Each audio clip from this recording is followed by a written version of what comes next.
దాదాపుగా 60,000 కోట్ల రూపాయలు కాంట్రాక్టర్లకు బిల్లులు పెండింగ్ పెట్టిపోయిండు.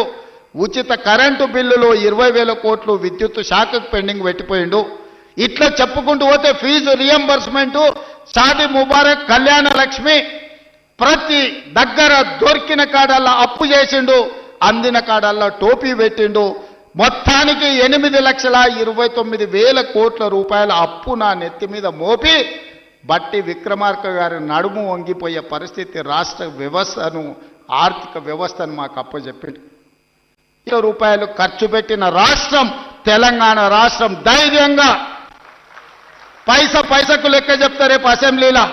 18 నెలల్లో రైతులు పండించిన పంటకు గిట్టుబాటు ధరతో పాటు బోనసు, రుణమాఫీ, రైతు బీమా, రైతు భరోసా కలిపి 1,00,000 కోట్ల రూపాయలు ఖర్చు పెట్టిన ప్రభుత్వం, ప్రజా ప్రభుత్వం, మన ప్రభుత్వం.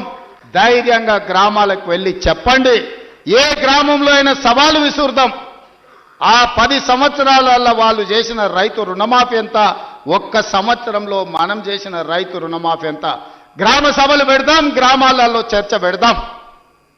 ఆనాడు వాళ్ళు పండించిన పంట కొనుగోలు చేయడానికి ఐకేపీ కేంద్రాలు తెరవకపోతే ఈరోజు 8,000 పైచీలకు ఐకేపీ కేంద్రాలు తెరవడమే కాదు, 48 గంటలు తిరిగే లోపల ఉత్తమ్ కుమార్ రెడ్డి గారు ఏ రైతు పంట అమ్ముకున్నాడో అతని ఖాతాలో నగదు బదిలీ చేయడమే కాదు, 500 రూపాయల బోనస్ ఇచ్చి ఇవాళ రైతుల ఆత్మగౌరవం పెంచే విధంగా ఈరోజు రాష్ట్ర ప్రభుత్వం ప్రయత్నం చేస్తుంది.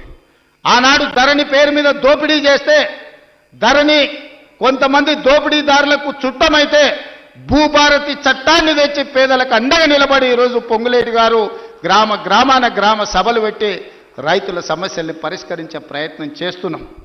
ఎన్నో చిక్కుముళ్ళు, ఎన్నో సమస్యలు అడుగు ముందుకు వెయ్యాలంటే ఒక చీకటి పరిస్థితి. అక్కడి నుంచి వెలుగు వైపు రాష్ట్ర ప్రభుత్వాన్ని, రైతాంగాన్ని నడిపించే ప్రయత్నం చేస్తున్నాం. అరే పిల్లగాడు కొత్తగా వచ్చిండు, కొంతకాలం సమయం ఇద్దామన్నా కనీసం విజ్ఞత లేదు. 10 సంవత్సరాలు పరిపాలించిన వాళ్లకు మొదటి రోజు నుంచే ఎట్లయినా పడగొడదాం, ఎట్లయినా ఇబ్బంది పెడదాం.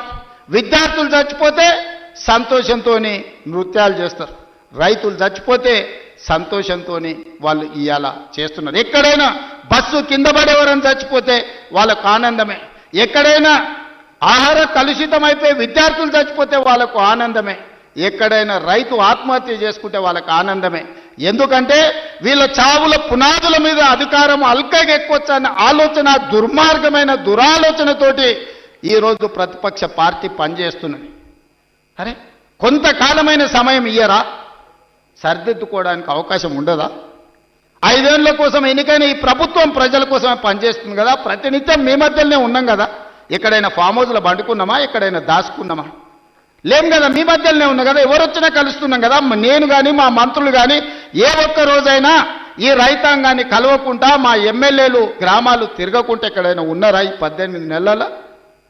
గతంలో ఎప్పుడైనా ముఖ్యమంత్రి ఎన్నిసార్లు కనిపించిండో లెక్కలు తీయండి, ఎన్నిసార్లు సచివాలయానికి వచ్చిండో మీరు చూడండి. ఈనాటి పరిపాలన చూడండి. అంతెందుకు టెలిఫోన్ ట్యాపింగ్ గురించి మీకు తెలుసు కదా.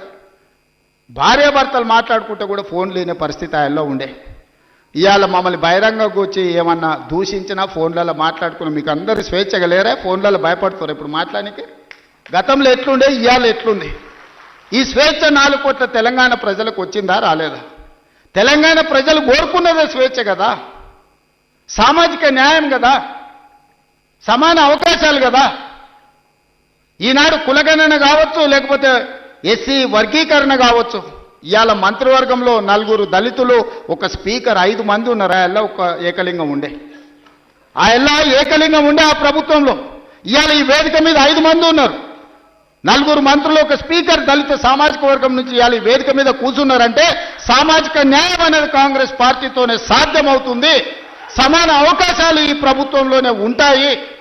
60,000 ఉద్యోగాలు ఇచ్చింది మన పార్టీ, మన ప్రభుత్వం సంవత్సరం తిరిగే లోపల.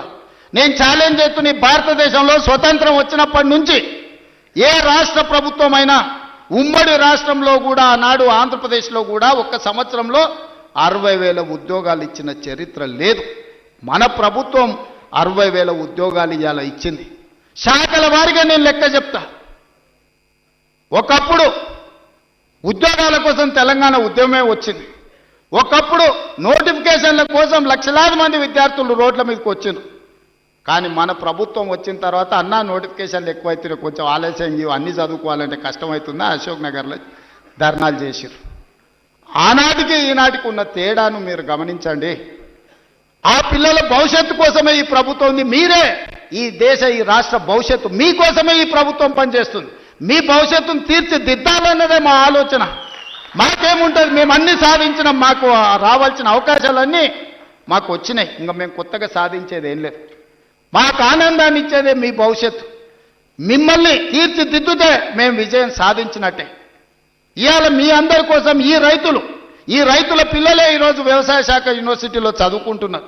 ఇవాళ డాక్టర్లైనా, లాయర్లైనా, ఇంజనీర్లైనా, ఐఏఎస్ ఐపీఎస్లైనా ఈరోజు ఈ రైతుల పిల్లలే ఈరోజు డాక్టర్లు, లాయర్లుగా రాణిస్తారు.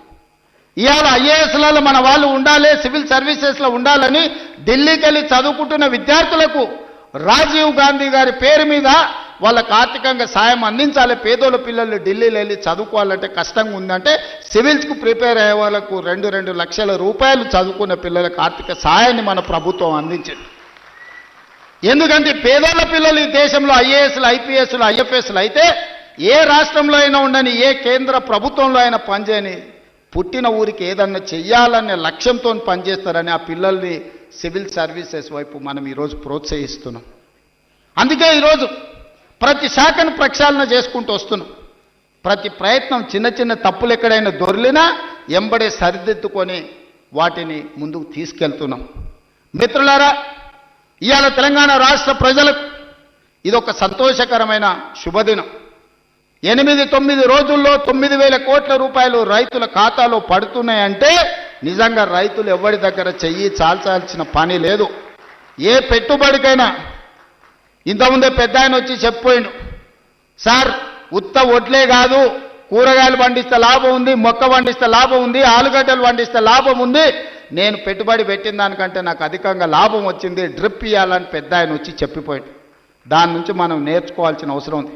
ఒకప్పుడు డ్రిప్, స్ప్రింక్లర్స్, వ్యవసాయ పనిముట్లు ఆనాడు ఉచితంగా లేకపోతే 90% సబ్సిడీతో కాంగ్రెస్ ప్రభుత్వం ఇచ్చింది.